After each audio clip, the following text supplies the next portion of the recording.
प्रणाम। जय गुरुदेव। आइए सुनते हैं विचार क्रांति अभियान के सूत्रधार, युग निर्माण योजना के प्रणेता, वेदमूर्ति तपोनिष्ठ पंडित श्रीराम शर्मा आचार्य जी के प्रवचनों से संकलित पुस्तक मनुष्य एक भटका हुआ देवता। ओम भूर्भुवस्वः तत्सवितुर्वरेण्यं भर्गो देवस्य धीमहि धियो यो नः प्रचोदयात्। कस्मे देवाय हविषा विधेयम्। देवियों भाइयों, ऋषि के मन में एक सवाल उत्पन्न हुआ। कस्मे देवाय हविषा विधेयम्। हम किस देवता की प्रार्थना करें और किस देवता के लिए हवन करें, यचन करें, प्रार्थना करें? कौन सा देव है जो हमारी आवश्यकताओं को पूरा कर सके, हमको शांति प्रदान करे, हमें ऊंचा उठाने में मदद दे सके? किस देवता को प्रणाम करें?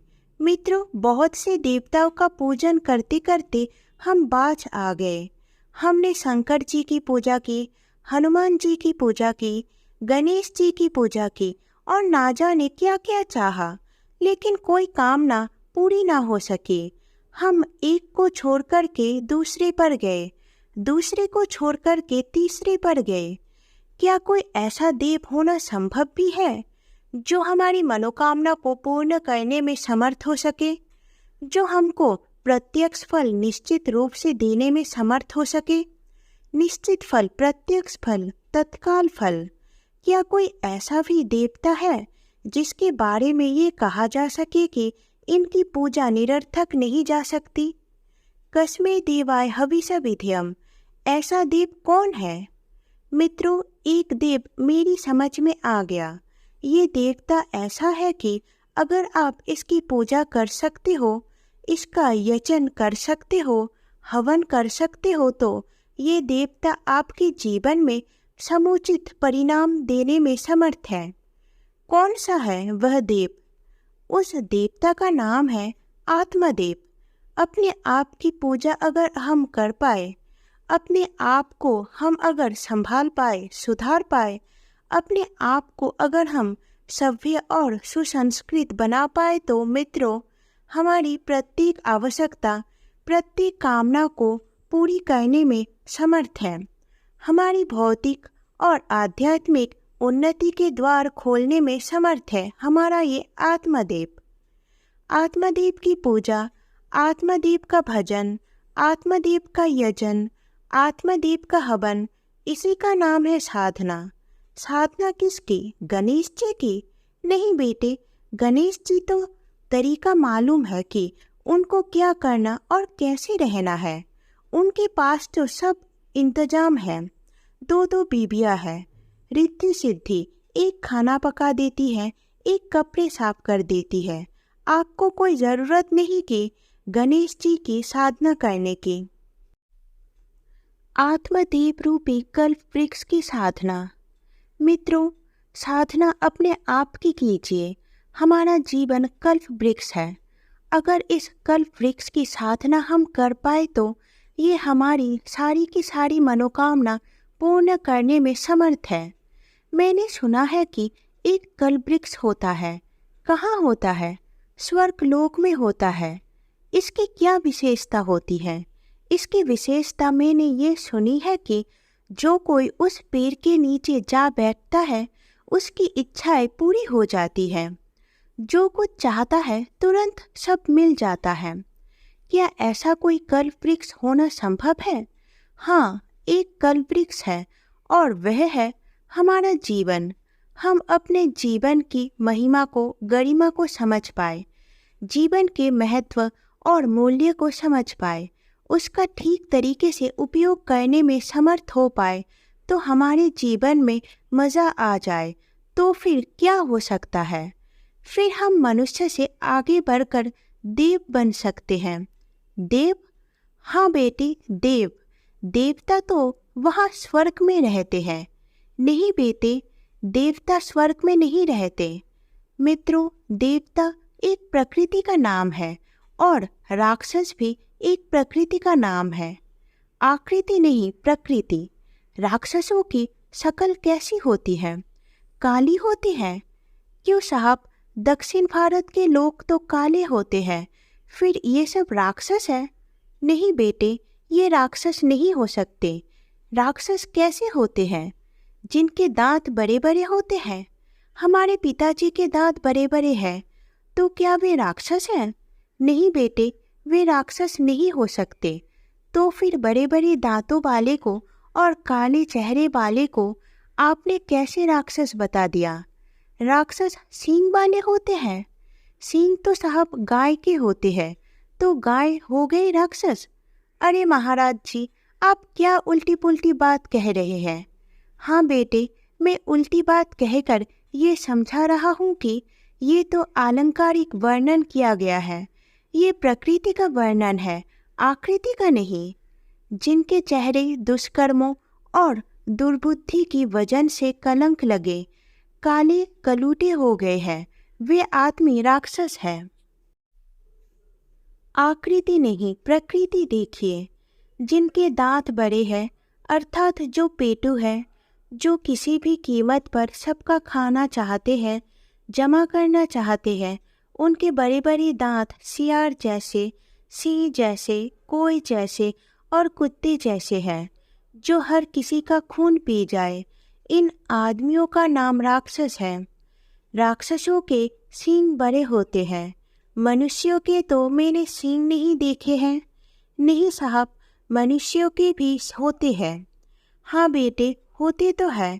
बिना कारण से इसको भी चोट मार दी, उसको भी चोट पहुंचा दी, इसको भी नुकसान पहुंचा दिया, उसको भी नुकसान पहुंचा दिया। ऐसे आदमी राक्षस होते हैं। तो महाराज जी, राक्षस की कोई आकृति नहीं होती? नहीं बेटे, आकृति कोई नहीं है, प्रकृति होती है। राक्षस वैसे ही होने संभव है जैसे आप और हम। देवता स्वर्ग में रहते हैं। हाँ बेटे, रहते होंगे, मैं कह नहीं सकता। देवता कोई मनुष्य बन सकता है? हाँ, देवता कोई आकृति नहीं है, देवता भी एक प्रकृति है।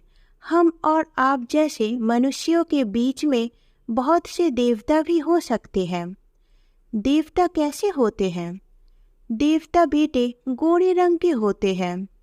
साहब, यूरोप में सब गोरे रंग के रहते हैं, पंजाब में और सीमा प्रांत में भी सब गोरे रंग के रहते हैं, तो क्या ये सब देवता है?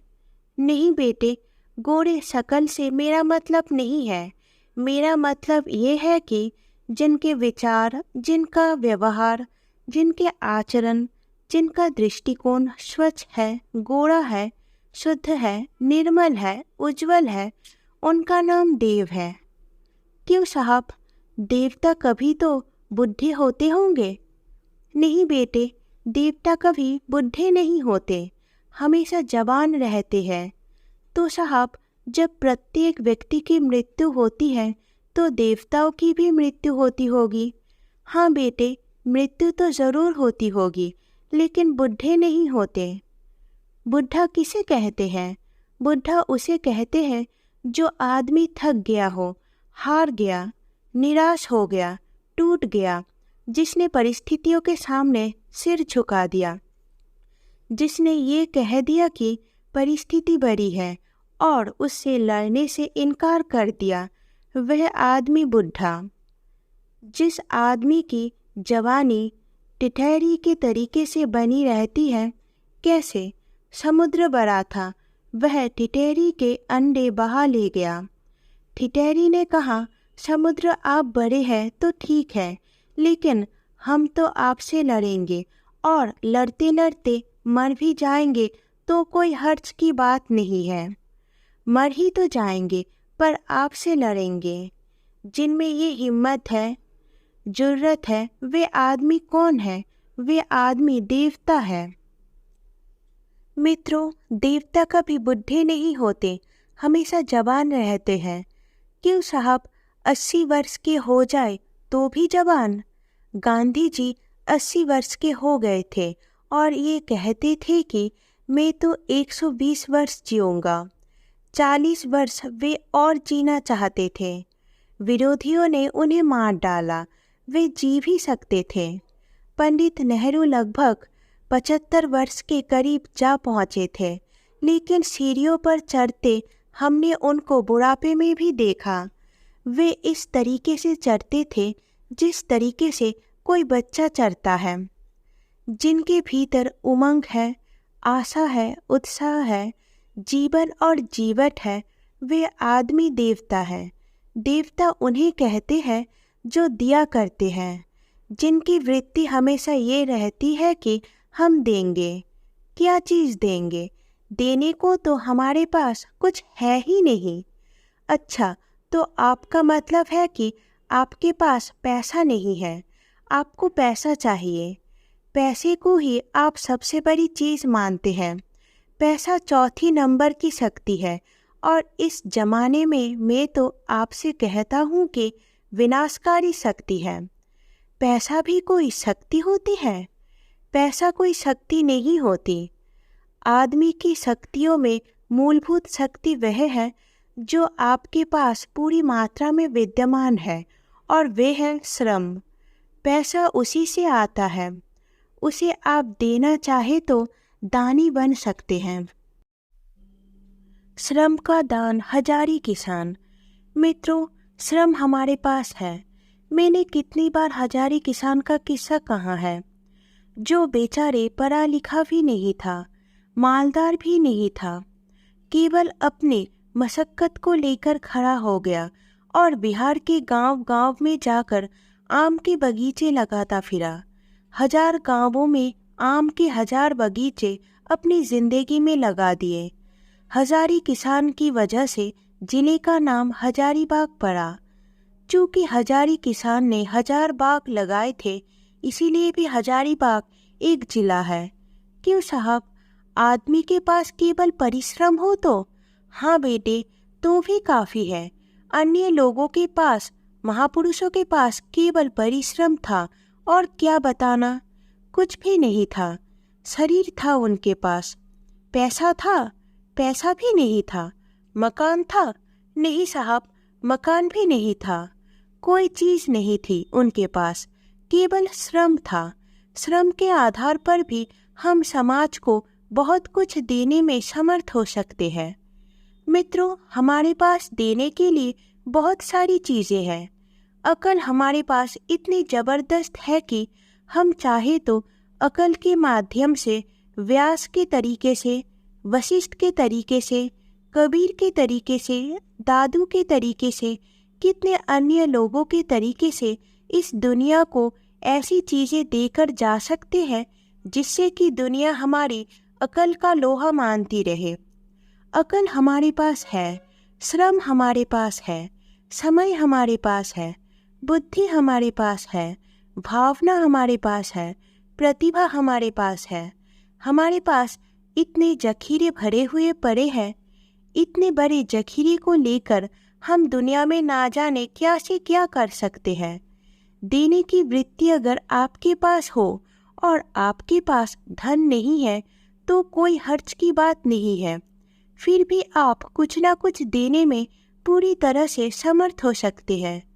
दुनिया की सेवा कर सकते हैं। देवता उन्हें कहते हैं जिनमें देने की वृत्ति होती है। मैं चाहता हूँ कि आपको देवता बना कर के जाऊँ। मैं चाहता हूँ कि यहाँ से जब आप विदा हो तो एक नए किस्म के आदमी बनकर, देवता बनकर के विदा हो। आत्म देवता ही जीवन देवता। देवता बनने के लिए क्या करना पड़ेगा? साधना करनी पड़ेगी। साधना किसकी करनी पड़ेगी? बेटे, अपने जीवन की साधना करनी पड़ेगी। शंकर जी की कर लो साधना। नहीं बेटे, शंकर जी के पास तो भूत पलित, सांप, पार्वती जी, कार्तिकेय जी, गणेश जी और उनका शेर, बैल, उनका चूहा और मोर आदि बहुत सारी सेवा करने वाले तैयार हैं।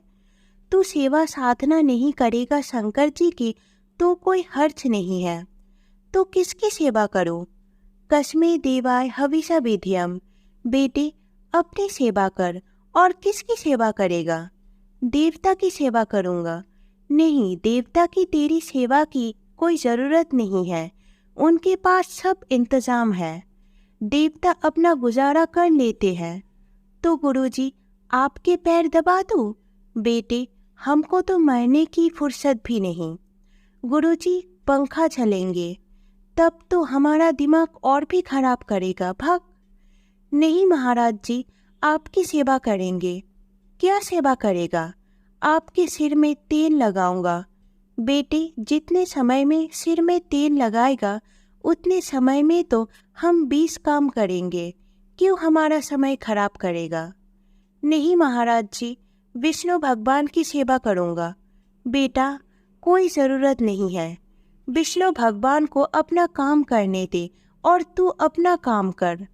मित्रों, जिस देवता की सेवा में जीवन भर करता रहा हूँ, वह साधना में आपको भी सिखाना चाहता हूँ। मुझे एक संत का एक वाक्य याद आता है, मुझे नरक में भेज दो, मैं वहीं अपने लिए स्वर्ग बना लूँगा। क्या ऐसा होना संभव है? हाँ, ऐसा संभव है। आदमी अपने श्रेष्ठ गुण, श्रेष्ठ विचार, श्रेष्ठ आचरण लेकर के जहाँ कहीं भी हो रहेगा, वहाँ परिस्थिति बदलती चली जाएगी। यदि नरक में वह रहेगा तो स्वर्ग वही बनता चला जाएगा। युधिष्ठिर एक बार नरक भेज दिए गए थे। अपने अच्छे व्यवहार की वजह से उन्होंने सारे वातावरण को, परिस्थितियों को बदल दिया था और स्वर्ग बनाने में सफल हो गए थे। क्या ऐसा हो सकता है? हाँ बेटे, हो सकता है।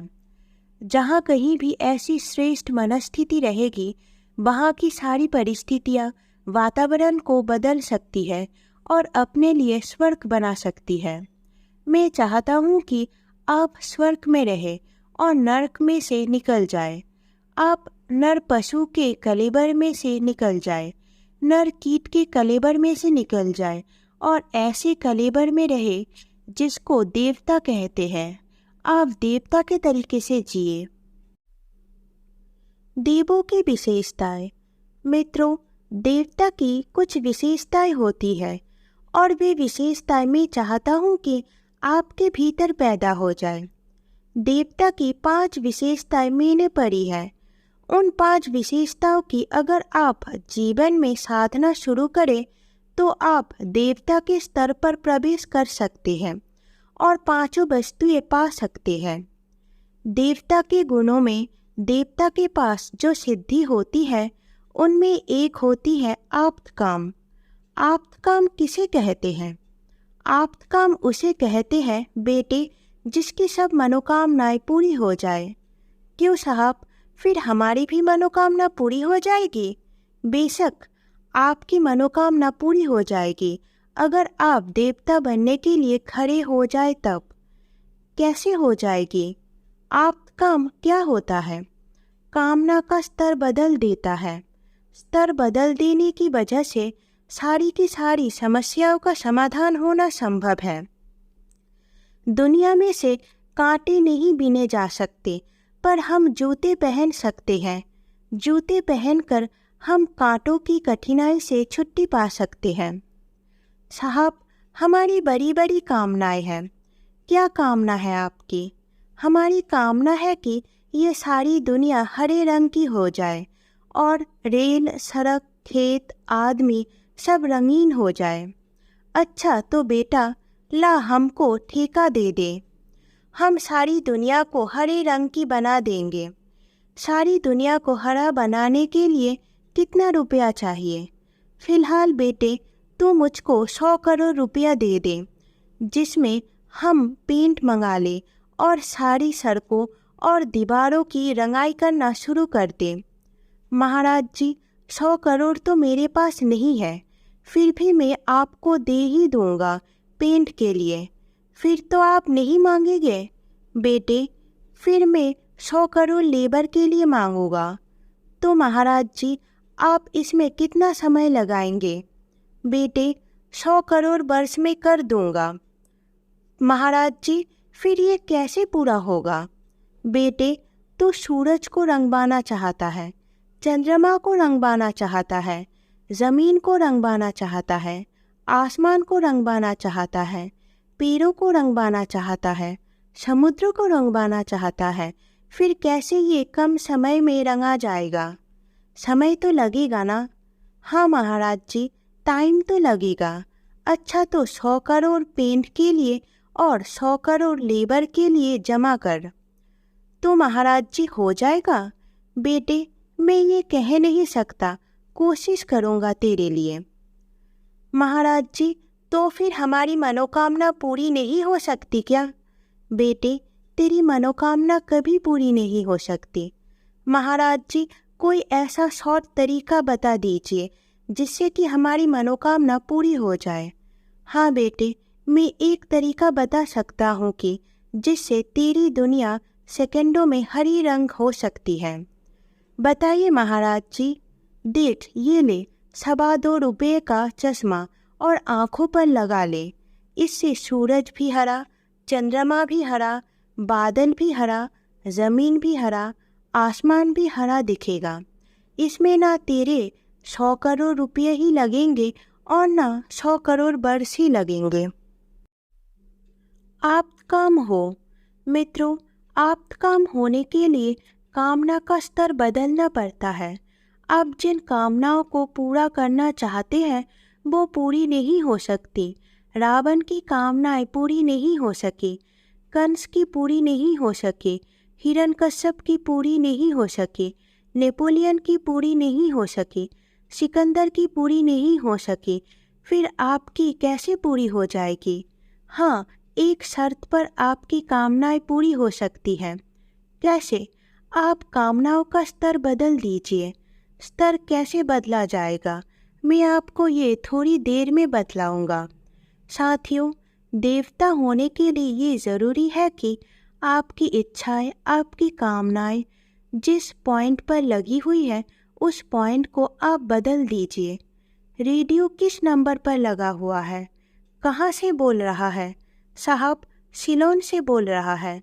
महाराज जी सिलोन वाला तो बड़े गंदी गाने सुनाता है। हाँ बेटे वह बड़े गंदी गाने सुनाता है। अच्छे गाने वाले स्टेशनों को आप सुन सकते हैं, बस जरा सी सुई मोड़ दे। कहाँ मोड़ दो? विविध भारती पर लगा दे। आहा ये तो बहुत अच्छा आ रहा है। फिर बेटे सुई मोड़, सुई मोड़। अगर हम अपने विचारों की सुई मोड़ पाए, बदल पाए, अपनी दृष्टिकोण को अगर बदल पाए तो जो जलन और खींच अभी हमको खाई जा रही है वह सब शांत हो सकती है। तो क्या महाराज जी ये कामनाएं कभी पूरी नहीं हो सकती? हाँ बेटे ये कभी पूरी नहीं हो सकती।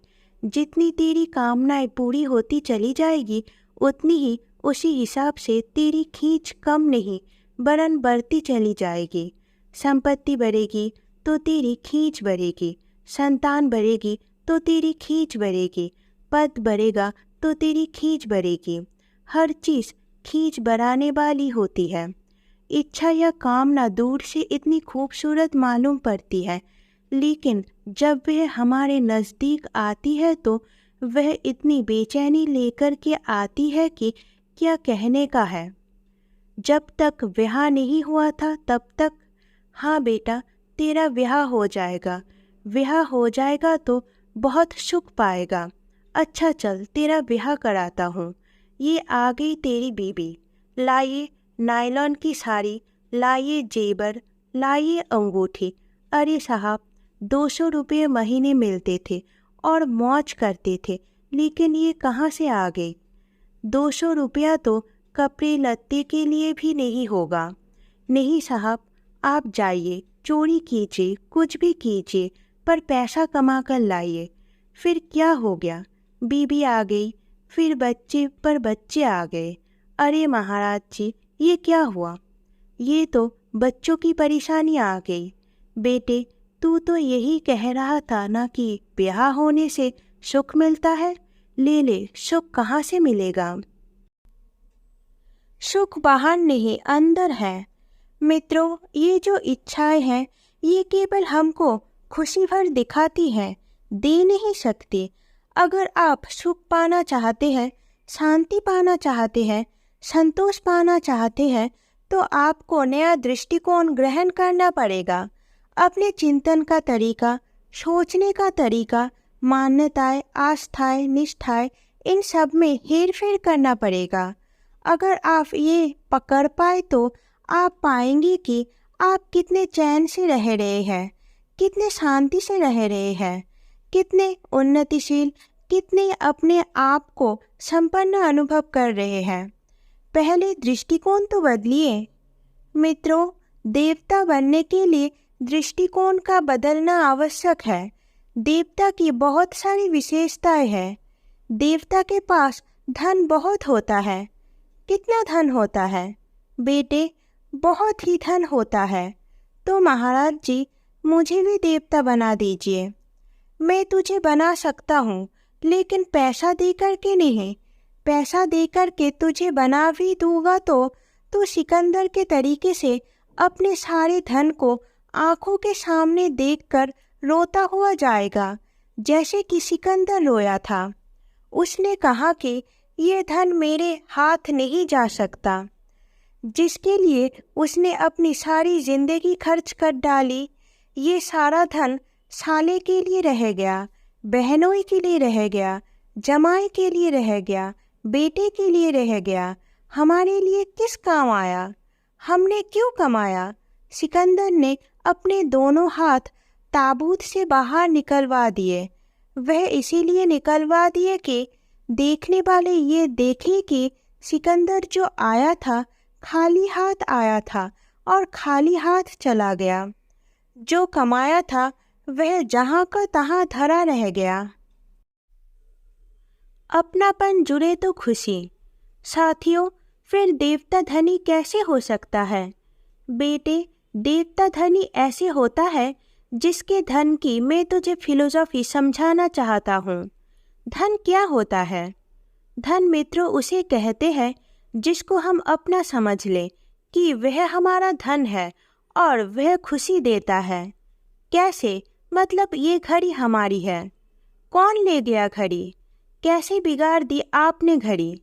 घड़ी हमारी है और हमारे कमरे में रखी है, तो हो गई ना हमारी संपत्ति। अगर इसको बेच दे तब आपकी हो गई। क्यों साहब, आपसे घड़ी ले गए थे, वह खराब हो गई। हाँ, बहुत पुरानी थी। जो चीज़ हमारी है इसको हम अपना मान लेते हैं, वही हमारी संपत्ति है, वही हमारी खुशी का माध्यम है। कोई भी चीज़ जिसको आप अपना मानते हैं, मकान को अपना मानते हैं, मोटर को अपनी मानते हैं, जमाई को अपना मानते हैं, वही तो आपकी है। क्यों साहब, अगर जमाई से लड़ाई हो जाए और हमारी लड़की से तलाक ले ले तब वह हमारा जमाई नहीं है। तब कौन है? हमारा बैरी है और दुश्मन है। क्यों साहब, 2 महीने पहले तो वह आपका जमाई था। हाँ, 2 महीने पहले था, लेकिन उसने तलाक दे दिया है, इसीलिए हमारा बैरी है और विरोधी है। अच्छा साहब, क्या हो गया? व्यक्ति तो वही है। अरे व्यक्ति तो वही है, लेकिन हमने क्या बदल दिया? हमने अपना विचार बदल दिया। जिसका हम विचार करते हैं, जिसको हम अपना मान लेते हैं, वह चीज़ अपनी हो जाती है, वही अपने संपत्ति हो जाती है। लेकिन ये भी सच कहा है, जिस जमीन पर हम बैठे हुए हैं वह किसकी है? हमारी है। नहीं बेटे, ये हमारी नहीं है, ये ब्रह्मा जी ने बनाई थी। कब बनाई थी? करोड़ों वर्ष पहले बनाई थी। जहाँ हम बैठे हुए हैं उसे पटवारी के खाते में देख करके आए। लाखों आदमियों के नाम काटे जा चुके हैं और इससे आगे जब तक ये जमीन खत्म होती है तब तक हमारे जैसे लाखों आदमियों के नाम दर्ज होते जाएंगे और लाखों के नाम काटे जाएंगे। अकल ठीक कर ले, सब ठीक हो जाएगा। महाराज जी, अभी तो आप कह रहे थे कि ये सब हमारी है। हाँ बेटे, है तो हमारी, लेकिन कैसे? इसीलिए कि हम मानते हैं कि ये हमारी है। जिसके ऊपर हम अपनी मान्यता डाल देते हैं वह हमारी हो जाती है। अच्छा, तो मान्यता के ऊपर है? हाँ बेटे, मान्यता के ऊपर है। जिसके ऊपर हम अपनेपन का टॉर्च डालते हैं वही चीज़ अपनी दिखाई पड़ती है। जिसके प्रति हम अपना टॉर्च बंद कर देते हैं वह दिखाई नहीं पड़ती। अपनापन जिसके ऊपर फैला देते हैं वही हमारी हो जाती है। देख, मैं तुझे संपत्ति दिला सकता हूँ। मैंने तेरे नाम गंगा जी का पट्टा लिख दिया है। अब तू गंगा जी का मालिक है। नहीं महाराज जी, मैं कैसे मालिक हूँ? अरे बेटे, तू जा, गंगा जी में पानी पी और भरकर ले आ। कोई तुझे रोके तो मुझसे कहना। अगर तू अपने को गंगा जी का मालिक मान लेगा तो फिर तू उसका मालिक है। और देख, तू हिमालय का मालिक है। हरिद्वार से लेकर ऋषिकेश तक तुम्हारा है। तू चाहे जहाँ घूम। तुझे कोई रोकता हो तो मेरे पास आना। मैं कहूँगा कि ये सब इसका है। और क्या क्या है आपका? सूरज तेरा है, चांद तेरा है, हिमालय तेरा है, जमीन तेरी है, आसमान तेरा है, हवा तेरी है आज से। बेटे, स्वामी राम अपने को राम बादशाह कहते थे और कहते थे कि मैं दुनिया का बादशाह हूँ। बादशाहत मिल सकती है। हाँ बेटे, मिल सकती है, अगर अपनी अकल ठीक कर ले तब। तेरी अकल जितनी संकीर्ण, जितनी छोटी होगी उतना ही तू गरीब होगा, दरिद्र होगा और उतना ही पिछड़ा हुआ होगा। अपनी अकल को चौड़ा कर, समझ को चौड़ा कर और फिर देख सारी दुनिया तेरी होती है कि नहीं। हमारा वंश। महाराज जी, आपके कितने बेटे हैं? हमारे बहुत बेटे हैं। पिछले वर्ष स्वर्ण जयंती साधना वर्ष 1975 में हमने अपील की थी कि आप हमारे साथ साथ 45 मिनट जप करना और जप करने वालों में अपना नाम लिखा देना। हमारे रजिस्टरों में अब तक 1 लाख आदमियों के नाम लिखे हुए हैं। इस तरह 1 लाख आदमियों ने हमारे साथ 45 मिनट उपासना की। महाराज जी, तो ये आपके बेटे हुए? हाँ बेटे, हमारी अखंड ज्योति पत्रिका हिंदी में और दूसरी भाषाओं में निकलती है। उसके मेंबर 1 लाख से ज़्यादा हो जाते हैं। ये सभी 12 रुपया साल पत्रिका की फीस जमा करते हैं, इसीलिए हमारे बेटे हैं। नाती कितने हैं? एक एक आदमी 10-10 आदमियों को अखबार पत्रिका पढ़ाता है। इन सबको कह दिया है कि अखंड ज्योति जहाँ भी जाए 10-10 आदमियों को पढ़ानी चाहिए। तो हमारे पोते हैं 10 लाख और परपोते। अभी ठहर जा बेटे, हमारी कुटुंब भी बहुत है। अभी तो 70 साल की उम्र हुई है। अभी तो हमारे बेटे पोते हो पाए हैं। अभी तो परपोते होंगे, तब तुझे गिनाएंगे कि कितने हैं। महाराज जी, ये कहाँ है आपके? इनमें से तो कोई कायस्थ, कोई बनिया है। अरे बेटे, इसीलिए कि इन्हें हम अपना मानते हैं और ये हमारे हैं और हम इनके हैं। बेटे, अगर हम बूढ़े हो जाए, थक जाए और आपके घर में रहना चाहे और ये कहे कि आप हमको एक चारपाई की जगह और 2 रोटी दे दिया करना, तो आप में से कोई ऐसा है जो मना करेगा कि मैं तो नहीं देता? आज के ज़माने में जब बेटे बाप को निकाल देते हैं, बाप के लिए तो रोज़ दुआ करते हैं कि कब मरेगा या कब चला जाएगा।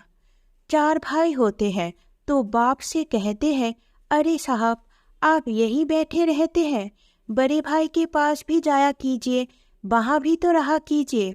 दूसरे भाई के पास जाते हैं तो वह कहते हैं कि आप उस भाई के पास क्यों नहीं जाते, आप यहाँ ही बैठे रहते हैं। एक भाई चाहता है कि दूसरे के यहाँ चले जाए और दूसरा चाहता है कि तीसरे के यहाँ चले जाए। हमारे बारे में भी क्या यही बात है? हर आदमी चाहेगा कि हम किसके घर जाए। जो पहले हाथ उठाएगा उसी के यहाँ जाएंगे। अरे साहब, पहला नंबर हमारा है, पर उसके यहाँ भी चलिए। आप लोगों में से कोई ये तो नहीं कहेगा कि आप हमें नहीं चाहिए। आप हमारे हैं और हम आपके हैं। मोहब्बत से बंधी जमा पूंजी।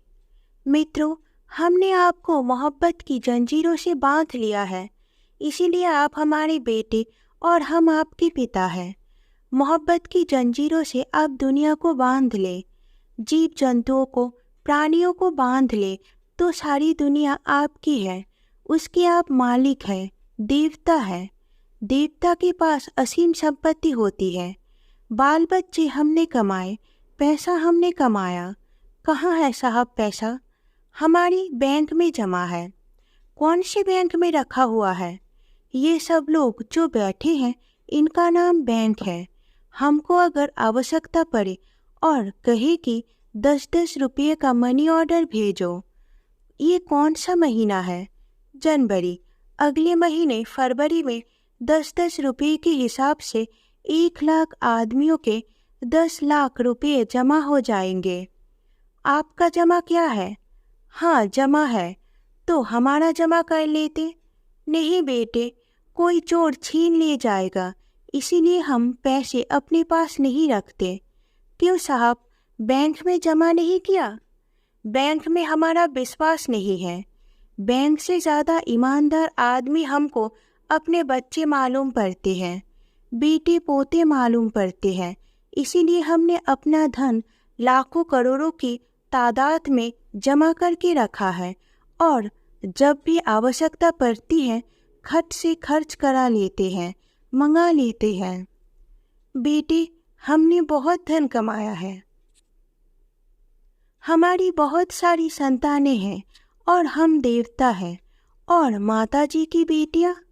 माताजी की बेटियों की तो कुछ कहो ही नहीं। ये तो रानी मक्खी है। पिछले साल बेटियां थी 100, अब की बार हो गई 200। छोटी छोटी बेटियां चिल्लाती और रोती होगी। नहीं बेटे, कोई मैट्रिक, कोई इंटर, कोई बीए तक पढ़ी हुई है। अभी 45 लड़कियां तो ग्रेजुएट और पोस्ट ग्रेजुएट हैं। ये कब पैदा हुई? ये बेटे अभी जुलाई में पैदा हुई थी। जुलाई में पैदा हुई और जनवरी में एमए हो गई? नहीं साहब, माताजी की नहीं है। अच्छा, ये माताजी की नहीं है, तो फिर हम आपसे ये पूछते हैं कि लड़कियां जब विदा होती है तो ऐसे क्यों रोती हैं? फूट फूट कर, बिलख बिलख कर ऐसे रोती है जैसे सास के घर जाने में लड़की रोती है। उससे भी ज़्यादा दुखी होकर, फफक फफक कर, पल्ला पकड़ कर, छाती से पिटक कर रोती है। माताजी, हम यहाँ से जा रहे हैं। बेटी, तेरी बाप ले जा रही है, तो हम क्या कर सकते हैं? तू यहाँ रहना चाहे तो जिंदगी भर रह सकती है।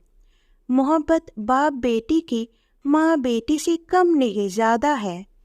कहाँ से आ गई ये बेटियाँ? तो माताजी को कष्ट उठाना पड़ा होगा। नहीं बेटे, ये तो बिना कष्ट के पैदा हो गई।